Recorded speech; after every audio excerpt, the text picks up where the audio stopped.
Fall leaves, pumpkin spice lattes, sweater weather, spooky season. Fall is the unofficial, official, cozy season for me for a reason, closely followed by winter. But even though we're already a few weeks in, what better way to continue the vibes than getting cozy with some more games?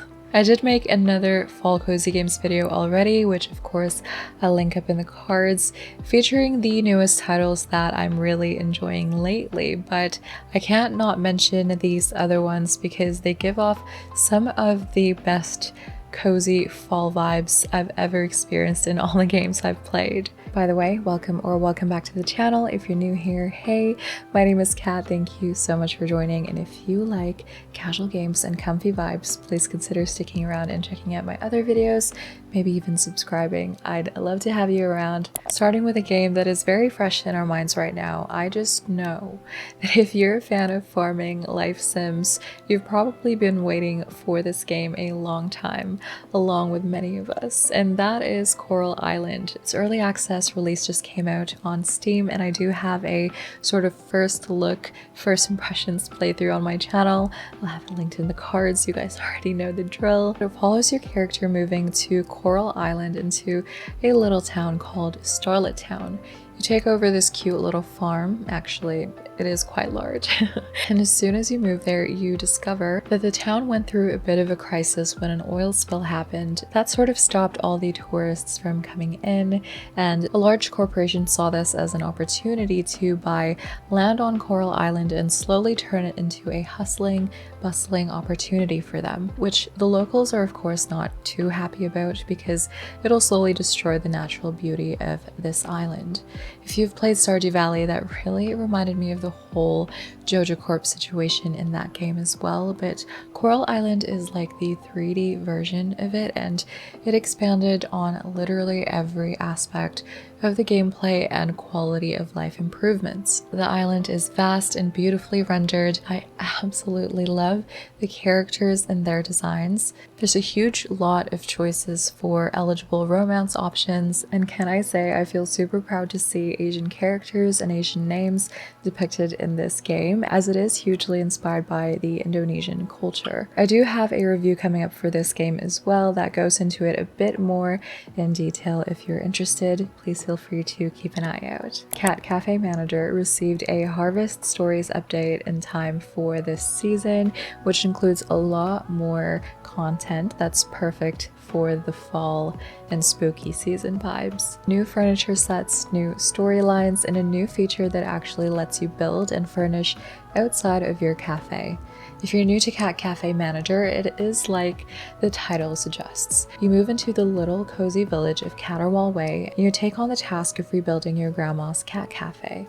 You can decorate and customize everything to your liking, from the furniture to the menu, and of course the adorable kitties you adopt. In doing so, you meet and get to know all the locals, build friendships with them, and eventually find out more about the town and uncover mysteries of a cat shrine. If you grew up on Diner Dash, this reminds me so much of that, but with kitties and so much more. Yet another game that is receiving a Halloween update is Ooblets, but this time it is a limited Halloween event running only now until November 15th. So if you've been interested in this game and you're interested in taking part in the event, it may be worth having a look at right now. But even without the event, Ooblets to me is still such a nice little cozy gem. I've always described it as a wholesome Pokemon game where you collect these little ooblets, and instead of trainer battles, your little oobs have dance battles. It's really the cutest thing, but there's also so much more to the game than that. Your character moves into an odd place called Badge Town with an equally odd and quirky cast of characters. The mayor recruits you to help with improving the town all around, so you help everyone with their little tasks, and you also get a nice home and farm to renovate, decorate, and design, and unlock the secrets of oobs along the way. I was so happy this game got brought over to the Nintendo Switch because I've been talking about it since early access on Steam. It's basically today's Zoo Tycoon if you grew up on those games as well, but super cute, pixelated, and wholesome. The goal is to manage a zoo and make it a thriving destination for zoogoers. You adopt different animals, build their habitats, ensure all your visitors and staff are happy, and basically also decorate the zoo to your heart's content. You can breed and research animals to unlock their different species, or even splice unique and funny animal combinations like a cow duck or rabbit hippopotamus or a panda owl. There's also a DLC out called Dinosaur Island where, you guessed it, you can build basically your very own Jurassic Park, just with cute pixelated dinos. This is definitely one of my favorite games out there right now that I don't talk about enough. So if you're looking for a new game to switch things up, I would highly recommend this one. Lumberjack is a pretty simple and chill game about a simple bear with simple dreams of restoring nature to how it used to be. Basically without the construction, the buildings, roads, garbage, pollution that's ruining his home and his friends. So with his trusty axe and the help of other animals he meets along the way, he cuts down anything and everything that he must to stop the plans of the industrial giant called Evilworks taking over the forests. It's filled with puzzles, adorable little mini maps, and a wholesome story that makes you root for Jack the Bear. I also just found out on the Steam page for Lumberjack that the game devs and publisher have teamed up with a company called Ecology, which means for every purchase of this game, Ecology will plant a real-life tree to save our real-life forests. Something else I'm happy to root for. Literally. Changing gears just a little bit to something a little more creepy and spooky. For spooky season, Beacon Pines is a unique adventure set within the pages of a mysterious book. There's something really curious happening at their town's old warehouse, but only Luca and his friends seem to be the ones noticing. So through exploring more of the world and story, you have to investigate what is going on, and as this book's reader, you are in full control of going back and forth in different pages of the book, so you can hopefully change past events that would ultimately change the fate of Beacon Pines. After the most recent Nintendo Direct, at the time I'm filming this video, where they announced the upcoming release of a new Pikmin game, I was reminded of this one that actually came out last fall and I unfortunately didn't get to play much of, but it's very much like a cozy Pikmin game, which is wild at heart. Of course, it's got its own story and characters and world, but as you can see, just the colors and art style, there's something that's so whimsical and very autumnal about it to me.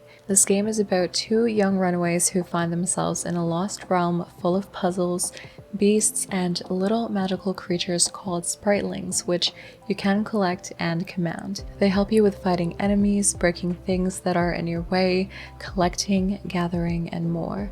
Very much like Pikmin's, but again, in a storybook fantasy world. If you haven't had a chance to get into this game, I think this is one of the best games here to get into the fall vibes for sure. And continuing on with that storybook, fantasy, magical, autumnal vibes is another adventure game called Wytchwood, this time with a heavy focus on gathering, crafting, and resource management. Wytchwood is set in a land filled with fables and fairy tales, and you're this old witch in the woods who gets woken up by a super random goat.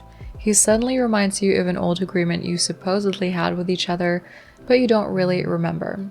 Apparently though, it's time to pay what you promised, so you set off to explore this cozy countryside where you cast spells and brew potions to help you and other strange creatures you meet in your adventure. It's really easy to get lost in this game, just walking around and discovering new areas to explore, because sometimes you really have to look into every nook and cranny and even unusual spots you might normally walk past just to find certain ingredients. Dorfromantik is a game unlike anything I've played before. I mentioned it a couple months ago on the channel, and just the more that I play this game, the more that I really enjoy how it plays and how easy it is to jump into for as little or as much time as I'd like in each session. Dorfromantik is described as a peaceful building strategy and puzzle game, and I really can't describe it any better.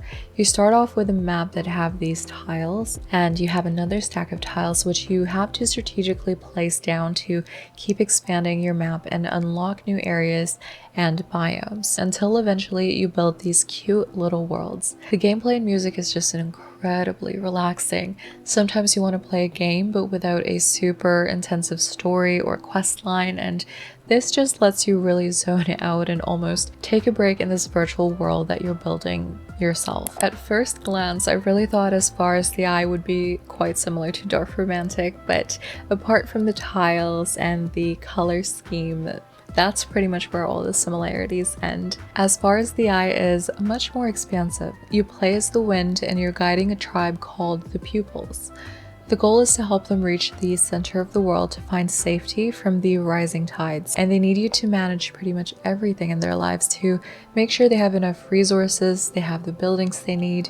There's also farming, crafting, research, and the pupils need to be set up so they're prepared for anything they face. It's definitely one of those games that I think will give varying experiences depending on the player, since there are lots of ways to go about the gameplay with your own strategies.